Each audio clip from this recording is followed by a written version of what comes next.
बिस्मिल्लाहिर्रहमानिर्रहीम। अस्सलाम वालेकुम दोस्तों, उम्मीद कंदा आहियूं अवां सभई ठीक हूंदो। असां जेको पंक्चुएशन जो कोर्स स्टार्ट कयो हो उन्हीं खे वधाईंदे हिकु नई क्लास सां हाज़िर आहियूं। ऐं अॼु वारी हिन क्लास में पाण कॉलन जे मुतलिक़ सिखंदासीं ऐं कॉलन जे मुतलिक़ पढ़ंदासीं। त अॼु वारी ही क्लास कंप्लीट कॉलन जे मुतलिक़ हूंदी ऐं हिन क्लास में असीं डिटेल में कॉलन जो इस्तेमालु सिखंदासीं। त कॉलन छा आहे, कॉलन जो इस्तेमालु कीअं कयो वञे थो ऐं उहे कहिड़ियूं शयूं आहिनि जिन्हनि लाइ असीं कॉलन जो इस्तेमालु कंदा आहियूं। त हिन क्लास जो असीं बाक़ाइदगी सां आगाज़ कंदासूं, लेकिन इन खां पहिरीं असां हिकु रिक्वेस्ट कंदासूं, जेकॾहिं तव्हांखे हीअ वीडियो पसंदि अचे थी त हिन वीडियो खे लाज़मी लाइक कजो, छाकाणि त लाइक करण सां अव्हां जो कुझु नथो वञे, लेकिन असांखे काफ़ी सपोर्ट मिलंदी आहे ऐं असांजी काफ़ी हौसला अफ़ज़ाई थींदी आहे। त अव्हां हिन वीडियो खे जल्दी खां लाइक करियो त असीं पंहिंजी हिन क्लास जो बाक़ाइदगी सां आगाज़ करियूं। ॾिसो, सभ खां पहिरीं असीं ॻाल्हि कंदासीं यूज़ ऑफ कॉलन जे मुतलिक़। त कॉलन जो यूज़ छा आहे ऐं उहो कीअं कयो वञे थो। कॉलन जो इस्तेमालु सिखण खां पहिरीं अव्हां इहो ॻाल्हि ज़हन में रखे छॾियो त कॉलन जो इस्तेमालु टिनि जायुनि लाइ कयो वञे थो। टिनि जॻहियुनि ते असीं कॉलन जो इस्तेमालु कंदा आहियूं। उहे कहिड़ियूं कहिड़ियूं आहिनि? इन लाइ जेको असां वटि फर्स्ट में आहे उहो इहो आहे टू इन्यूमरेट अ लिस्ट।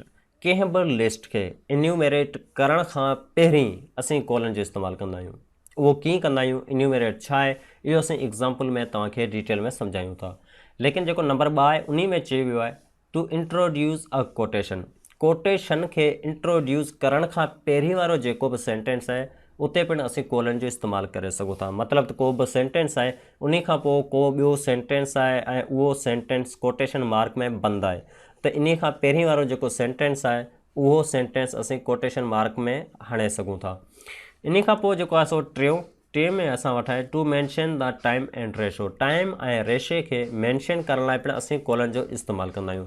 हाणे असीं एग्ज़ाम्पल जी मदद मां ही टे डिटेल में सम्झंदा आहियूं ऐं अव्हांखे ॿुधाईंदा आहियूं त कॉलन जो इस्तेमालु कीअं कंदा आहियूं।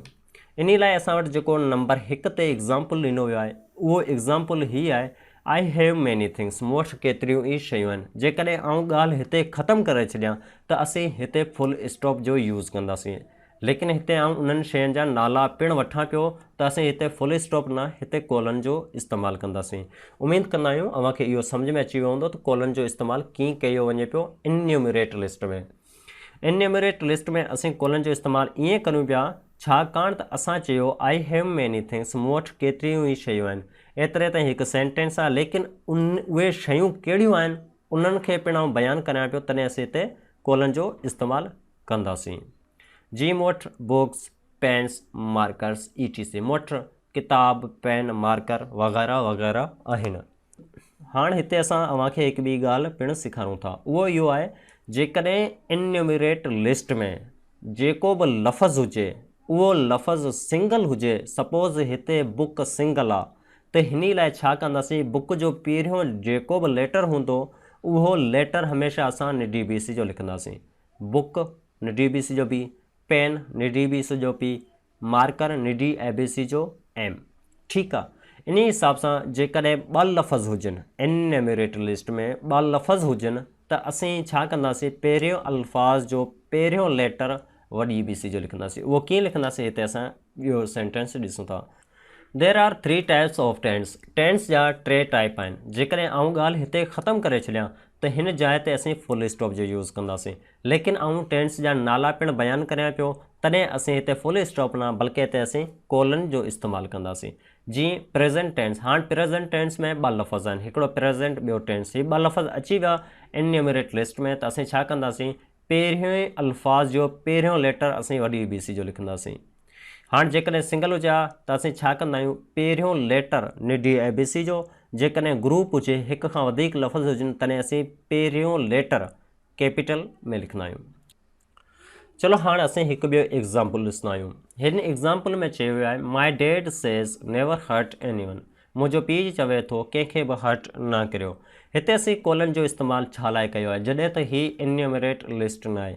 हाणे हिते असीं कोटेशन जो इंट्रोड्यूस सिखूं पिया। उहो कीअं, जेको असांखे ॿियो नंबर ते चयो वियो आहे त to introduce a quotation. Quotation जो इंट्रोड्यूस करण खां पहिरीं असीं कॉलन जो इस्तेमालु कंदा आहियूं। हाणे ॾिसो, हिते चवे थो माई डैड सेज़, मुंहिंजो पीउ चवे थो नेवर हर्ट एनीवन। हाणे हीउ जेको नेक्स्ट सेंटेंस आहे, ॿियो सेंटेंस आहे, उहो सेंटेंस हिते जेकॾहिं तव्हां ॾिसंदा त कोटेशन मार्क में बंदि आहे। हिते कोटेशन मार्क स्टार्ट आहे, हिते एंड आहे, त हीउ सेंटेंस कोटेशन मार्क में बंदि आहे, तो इन खां जेको पहिरियों सेंटेंस आहे हीअ सेंटेंस हिन जे लास्ट में असीं कोटेशन मार्क जेको आहे इस्तेमालु कयल आहे उन खां पहिरीं ते असीं कोलन जो इस्तेमालु कंदासीं। जेकॾहिं हिते असीं ख़ाली कॉमा जो इस्तेमालु करियूं तॾहिं बि हीउ सेंटेंस सही हूंदो। उमेद कंदा आहियूं अव्हांखे इंट्रोड्यूस अ कोटेशन पिणु सम्झ में अची वियो हूंदो त इंट्रोड्यूस अ कोटेशन कीअं लिखंदा आहियूं। जेकॾहिं पहिरें सेंटेंस खां पोइ को लफ़्ज़ हुजे या वरी को सेंटेंस हुजे उहो कोटेशन मार्क में बंदि हुजे त पहिरें सेंटेंस जिते ख़तमु थिए थो हुन जाइ ते असीं कोलन जो इस्तेमालु कंदासीं। हाणे असीं ॻाल्हि कंदा आहियूं to mention the time and ratio. Time and रेशे जे मुतलिक़ हाणे असीं ॻाल्हि कंदासीं। टाइम जीअं ॾिसो टाइम में हूंदो आहे 3:30 मिंट। हाणे 3 मिंटनि जे विच में जेको आहे असीं कोलन जो इस्तेमालु कंदा आहियूं इन जी लाइ छाकाणि त असांखे ख़बर पवे त केतिरा कलाक ऐं केतिरा मिंट थिया आहिनि। इन लाइ असीं विच में छा जो इस्तेमालु कंदा आहियूं कोलन जो इस्तेमालु कंदा आहियूं। रेशो में पिणु इन तरह सां 3 ऐं 2 जे विच में असीं कोलन जो इस्तेमालु कयो आहे। उमेद कंदा आहियूं अॼु वारी हीअ जेको क्लास हुई इहो क्लास तव्हांखे डिटेल में सम्झ में आई हूंदी त कोलन खे असीं कहिड़ी तरीक़े सां इस्तेमालु करे सघूं था ऐं केतिरनि जायुनि ते इस्तेमालु करे सघूं था। इनशाला असीं हाणे हिकु ॿी क्लास सां तव्हां सां मिलंदासूं। तेसीं ताईं असांखे ॾियो इजाज़त। अल्लाह हाफ़िज़। सिंध बारा जियन सिंधी टोपी अज बारा जियन इहा सिंध नदी रीता सिक भरी बीता नची नची यारो अंत हिकड़ो